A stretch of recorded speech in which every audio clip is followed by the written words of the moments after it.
Well, in 1948, the world was getting back on its feet after World War II. McDonald's was opening their first restaurant in San Bernardino, California, and the big three were aggressively selling cars. The problem was the cars they were selling were basically mild restyled, old-style chassis. Well, a fellow named Preston Tucker, who had actually made his money designing a turret that was on the World War II bombers, was also a race car driver, was also a salesman, and also an entrepreneur. He decided he wanted to build something that the world had never seen. He was going to build sort of the ultimate car.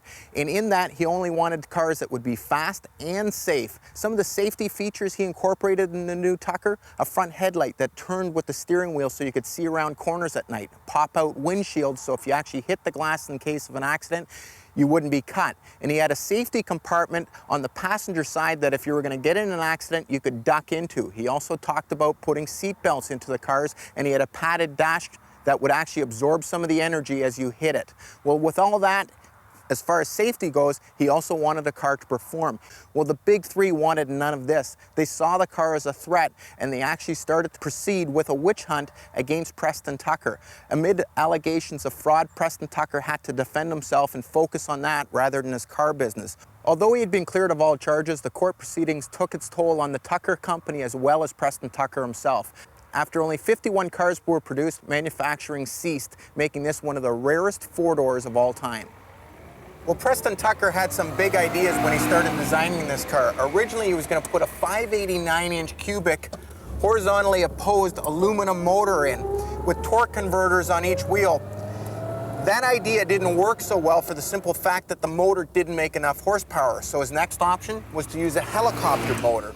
A 335-inch Bell helicopter motor, which was originally air-cooled, was converted to a water-cooled unit.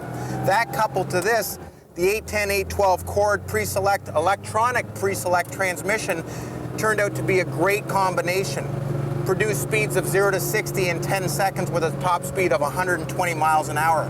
As far as suspension went, he had the idea of a torso-elastic suspension, which was basically an inner and outer tube which was surrounded with rubber.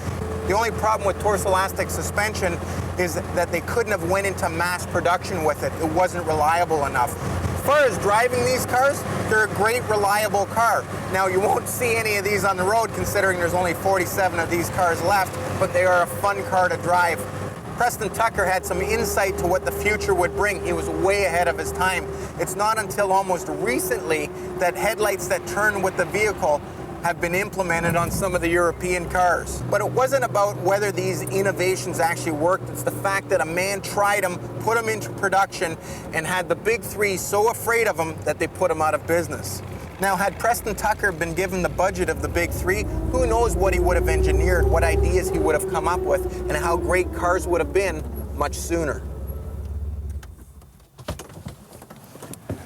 Well, obviously the car runs as good as it looks, and it looks great. This car in 2003 won the prestigious Innovation Through Leadership Award at Meadowbrook. The body restoration on this car has been beautifully done. Every panel lines up far better than they ever did. Keep in mind, these cars were hand-built cars. Of course, the paint is perfect, and it's waltz blue, the original color. It's said that that color was actually the color of the dress of Preston Tucker's wife, Vera. He enjoyed that color so much at night that he decided to paint the cars that color during the day.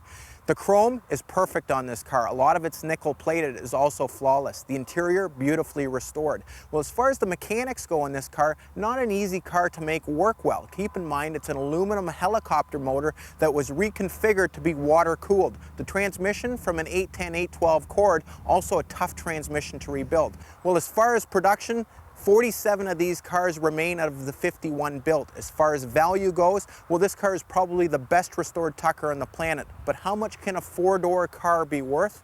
Well, $500,000 is what this car sold for just recently.